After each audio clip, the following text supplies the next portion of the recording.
Hello student, welcome है आपका हमारे यूट्यूब चैनल में। तो ये हमारी उत्तराखंड करंट अफेयर्स की आबकारी प्रवर्तन सिपाही परीक्षा के लिए 6वीं क्लास है। इसके पहले की क्लासें आपने नहीं देखी हैं तो सभी क्लासें प्लेलिस्ट में अवेलेबल हैं। हम यह 5वीं क्लास है और चार क्लासें प्लेलिस्ट में अवेलेबल हैं, आप उन्हें देख सकते हैं। करंट अफेयर्स का काफ़ी महत्वपूर्ण रोल रहता है एग्ज़ाम में, तो एग्ज़ाम देने से पहले एक बार इन्हें आप ज़रूर याद कर लीजिएगा। कई सारे करंट अफेयर्स की काफ़ी ज़्यादा इम्पोर्टेंट हैं, तो उन्हें देखना काफ़ी ज़रूरी है। इसका पीडीएफ आपको टेलीग्राम चैनल में मिल जाएगा, और टेलीग्राम चैनल में ऐसे वहाँ से डाउनलोड कर लीजिएगा। टेलीग्राम का लिंक डिस्क्रिप्शन में दिया गया है। तो पहला क्वेश्चन है, रिकॉर्ड पौधरोपण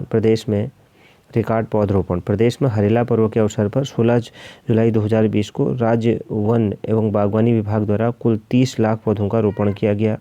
सर्वाधिक 9 लाख पौधों का रोपण चंपावत में किया गया। देहरादून में 1 घंटे में 3.5 लाख पौधे रोपने का रिकॉर्ड बनाया गया। रोपे गए पौधों को बचाने के लिए मुख्यमंत्री ने पौधे को गोद लेने की अपील की है। तो यहाँ पर देखें, रिकॉर्ड पौधारोपण हुआ कब हुआ? हरेला पर्व के अवसर पर 16 जुलाई 2020 को। और यह किसके द्वारा किया गया? वन एवं बागवानी विभाग द्वारा किया गया, जिसमें कुल 30 लाख पौधों का रोपण किया गया। तो इतना इसमें महत्वपूर्ण है। आगे देखते हैं, रामायण वाटिका बहुत महत्वपूर्ण है। उत्तराखंड वन विभाग के हल्द्वानी स्थित जैव विविधता पार्क के एक हिस्से के रूप में 1 एकड़ क्षेत्र में विकसित देश में अपनी तरह के इस पहले उद्यान रामायण वाटिका को 14 जुलाई 2020 को आम लोगों के लिए खोल दिया गया। इस वाटिका में श्री राम जी के वनवास के दौरान पड़ने वाले वनों की झांकी है। तो यह ध्यान रखना है, रामायण वाटिका कहाँ बनाई गई है? उत्तराखंड वन विभाग के हल्द्वानी स्थित जैव विविधता पार्क के एक हिस्से के रूप में 1 एकड़ क्षेत्र में विकसित देश में अपनी तरह की पहली वाटिका है। यह यहाँ हल्द्वानी में बनाई गई है। नैनीताल जिले में पड़ता है हल्द्वानी, तो यह वहाँ पर बनाई गई है रामायण वाटिका, ध्यान रखिएगा। तो यह है रामायण वाटिका। इससे प्रश्न आ सकता है कि रामायण वाटिका कहाँ बनाई गई? तो हल्द्वानी स्थित। इसमें जंगलों का चित्रण है जो भगवान राम जी के वनवास के समय पड़े थे रास्ते में। तो all weather road sensitive zone से मुक्त। तो जुलाई 2020 में सुप्रीम कोर्ट ने चारधाम को जोड़ने वाली महत्वाकांक्षी ऑल वेदर रोड परियोजना को उत्तरकाशी जिले में 100 किमी के भागीरथी इको सेंसिटिव से मुक्त करने का फैसला सुनाया। अब इस रोड का निर्माण में तीव्रता आएगी। तो मतलब all weather road sensitive zone से मुक्त, मतलब जो सेंसिटिव जोन था उससे मुक्त कर दी गई है। तो क्या था कि सुप्रीम कोर्ट ने चारधाम को जोड़ने वाली महत्वाकांक्षा ऑल वेदर रोड परियोजना को उत्तरकाशी जिले में 100 किमी के भागीरथी इको सेंसिटिव से मुक्त करने का फैसला सुना दिया है। तो यह ध्यान रखिएगा। आगे पहुँचते हैं, गाँवों तक पहुँचेगा इंटरनेट, खास महत्वपूर्ण नहीं है, देख लेते हैं।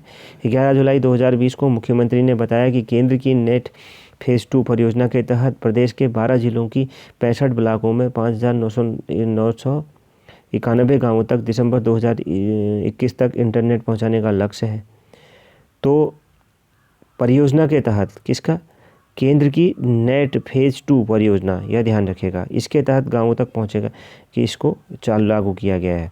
और नेट फेज़ 1 क्या था? नेट फेज़ 1 के तहत प्रदेश के 11 जिलों के 25 ब्लॉकों 1865 ग्राम पंचायतों को नेट से जोड़ना था। तो अतः नेट फेज़ 2 में हरिद्वार को, अब इसमें लेकिन केवल हरिद्वार के ही ग्राम पंचायतों को जोड़ा जा सका नेट फेज़ 1 में। तो हरिद्वार को शामिल नहीं किया गया है नेट फेज़ 2 में। प्रश्न आ सकता है, नेट फेज़ 2 पर जो स्कीम है इसमें किस जिले को शामिल नहीं किया गया? तो हरिद्वार को, क्योंकि इसमें हरिद्वार का नेट फेज़ 1 में हो चुका है। मुख्यमंत्री ने बताया कि सीमांत गांव में 300 सैटेलाइट फ़ोन से लोगों को सेवाएं दी जा रही हैं। अब इनका कॉल रेट सस्ता किया जाएगा, जिससे लोग विदेशी सिम का न प्रयोग करें। तो यह ध्यान रखना है कि 300 सैटेलाइट फ़ोन सीमांत गाँव में दिए गए हैं। बद्रीशपुरी का निर्माण प्लान।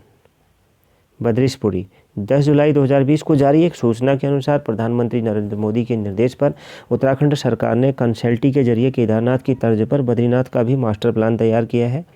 इस प्लान में बद्रीनाथ मंदिर के चारों तरफ भवनों को हटाकर खुली जगह बनाना, 1 वे सिस्टम बनाना, एक नया पुल बद्री व शेषनेत्र तालाब का एक नया पुल बनेगा।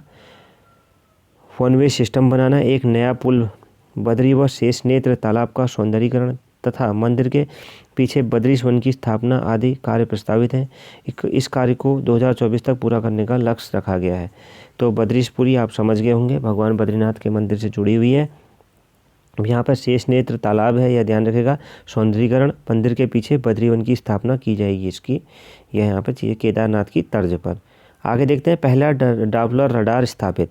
बहुत महत्वपूर्ण है। पुरानी परीक्षावाणी में आपने पढ़ा होगा कि डॉपलर रडार की आवश्यकता है उत्तराखंड में लगाना चाहिए, ऐसा लिखा हुआ मिलता था। अब आप देख रहे हैं कि वह लग चुका है।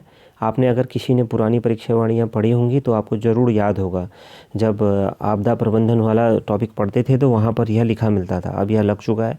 पहला डॉपलर रडार स्थापित 8 जुलाई 2020 को, बहुत महत्वपूर्ण है। एक सूचना के अनुसार राज्य में बादल फटना, तूफान, बर्फबारी या बारिश की 3 घंटे पूर्व सटीक जानकारी हेतु केंद्र द्वारा प्रस्तावित 3 डॉपलर रडारों में से एक की स्थापना मुक्तेश्वर नैनी, जो नैनीताल के में है, जो शीतोष्ण बागवानी में कर दी गई है।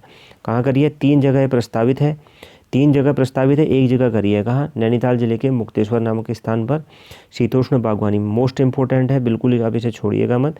दूसरे रडार की स्थापना टिहरी के सुरकंडा में की जा रही है। कहाँ? टिहरी के सुरकंडा में की जा रही है। जबकि तीसरे रडार की स्थापना लैंसडाउन पौड़ी में की जानी है। तीनों ही स्थान आपको याद रहने चाहिए। प्रत्येक रडार अपने चारों ओर के 100 किमी के दायरे को कवर करेगा।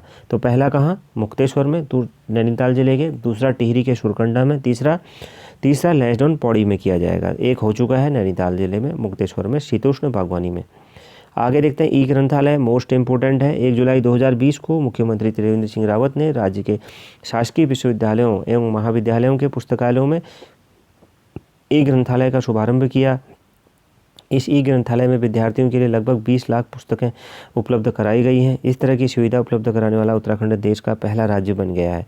मोस्ट इम्पोर्टेंट है क्या? शासकीय विद्यालयों में, रावत ने राज्य के शासकीय विद्यालयों एवं महाविद्यालयों के पुस्तकालयों में ई ग्रंथालय का प्रारंभ किया है और 20 लाख पुस्तकें उपलब्ध कराई हैं। पहला है उत्तराखंड राज्य ई ग्रंथालय शुरू करने वाला। आगे देखते हैं। वन नेशन वन कार्ड योजना। केंद्र सरकार की वन नेशन वन कार्ड योजना को प्रदेश में 1 जुलाई 2020 को लागू किया गया है, यह ध्यान रखिएगा। इस योजना के तहत अब तक प्रदेश के 13.40 लाख कार्ड धारक अपने कार्ड से उत्तराखंड के किसी भी सरकारी सस्ते गल्ले की दुकान के साथ ही देश के किसी भी सरकारी सस्ते गल्ले की दुकान से सस्ते खाद्यान्न प्राप्त कर सकेंगे। तो यह इस योजना में होता है। वन नेशन वन कार्ड योजना 13.40 लाख है। लुआरी झील। 30 जून 2020 को मुख्यमंत्री त्रिवेंद्र सिंह रावत ने लुआरी, जो लुआली पौड़ी में बनने वाली लुआली झील का शिलान्यास किया। यह झील 750 मीटर लंबी होगी और इसमें 1700 नाली भूमि की सिंचाई की सुविधा उपलब्ध होगी। तो यह कहाँ है? लुआली झील पौड़ी में बनने वाली है। झील का शिलान्यास किया था। 750 मीटर लंबी 1700 नाली भूमि की सिंचाई यह करेगी। तो बहुत महत्वपूर्ण है, लुआली झील पौड़ी में यह बनाई जा रही है, तो ध्यान रखिएगा इसको। आगे देखते हैं। हाथियों की संख्या में 10% वृद्धि। तो हाथियों की जो संख्या है उसमें कितनी वृद्धि हो गई है? 10% वृद्धि। तो 19 जून 2020 को जारी किए गए नतीजों के अनुसार 2017 की तुलना में राज्य में हाथियों की संख्या 10.17 बढ़कर 2026 हो गई है। और 2010 में कितनी थी? यह ध्यान रखेगा, 2010 में थी 1939। तो यह बढ़कर 2026 हो गई है। कितनी वृद्धि हुई है? 10.17% की। सर्वाधिक तो 1224 हाथी कार्बेट टाइगर रिजर्व में है और कार्बेट टाइगर रिजर्व में ही बाघों की संख्या भी ज़्यादा है, ध्यान रखिएगा। और सर्वाधिक हाथी यहाँ पर 1224 हाथी कार्बेट टाइगर रिजर्व में है। प्रदेश में पहली बार 3 जलीय जीवों मगरमच्छ, घड़ियाल और ऊदबिलाव की गणना के नतीजे भी 29 जून 2020 को जारी किए गए। इसके अनुसार राज्य में 451 मगरमच्छ, 77 घड़ियाल व 194 ऊदबिलाव हैं। सभी फैक्ट इस तथ्य के, इस टॉपिक के महत्वपूर्ण हैं, सभी को याद कर लीजिएगा, बहुत ज़्यादा महत्वपूर्ण है। अगला प्रश्न है। वसीम जाफर बने मुख्य कोच। पूर्व भारतीय ओपनर वसीम जाफर को 23 जून 2020 को उत्तराखंड क्रिकेट टीम का मुख्य कोच नियुक्त किया गया है। बहुत महत्वपूर्ण है। वसीम जाफर, पूर्व भारतीय ओपनर वसीम जाफर हैं। 23 जून 2020 को उत्तराखंड क्रिकेट टीम का मुख्य कोच नियुक्त किया गया है। अगला है। गायक जीत सिंह नेगी का निधन। उत्तराखंडी लोकगीतों के, लोक कथाओं के पितामह जीत सिंह नेगी का 94 वर्ष की उम्र में निधन हो गया, यह ध्यान रखेगा। प्रश्न आ सकता है, हाल ही में जिनका निधन हुआ वह जीत सिंह नेगी जी का संबंध किससे था? तो यह गायक थे। अगला है। एक गायक और मरे हैं। गायक हीरा सिंह राणा जी का निधन। उत्तराखंड के प्रसिद्ध लोक गायक, जाने माने कवि एवं गीतकार हीरा सिंह राणा 13 जून 2020 को 77 वर्ष की अवस्था में ये मर गए। तो इसमें क्या था? दिल्ली सरकार द्वारा इन्हें नवगठित गढ़वाली कुमाऊनी जौनसारी भाषा अकादमी का पहला उपाध्यक्ष बनाया गया था। इनका जन्म 16 सितंबर 1942 को डढोली गांव अल्मोड़ा में हुआ था, यह भी ध्यान रखिएगा, बहुत महत्वपूर्ण है। डढोली गांव अल्मोड़ा में इनका जन्म हुआ था। इन्हें नवगठित गढ़वाली कुमाऊनी जौनसारी भाषा अकादमी का पहला उपाध्यक्ष बनाया गया था। प्रश्न आ सकता है गढ़वाली कुमाऊनी जौनसारी भाषा अकादमी के पहले उपाध्यक्ष कौन थे? तो ये कौन थे? गायक हीरा सिंह राणा जी। यह अल्मोड़ा ढड़ोली गांव के निवासी थे, ढड़ोली गांव के निवासी थे। इनका जन्म 1942 में हुआ था। तो इस क्लास को यहीं पर समाप्त करते हैं। इन करंट अफेयर्स को बिल्कुल अच्छे से याद रख लीजिएगा और PDF मैंने आपको बताया डाउनलोड कर लीजिएगा आप। मिलते हैं नेक्स्ट क्लास में। Thank you very much.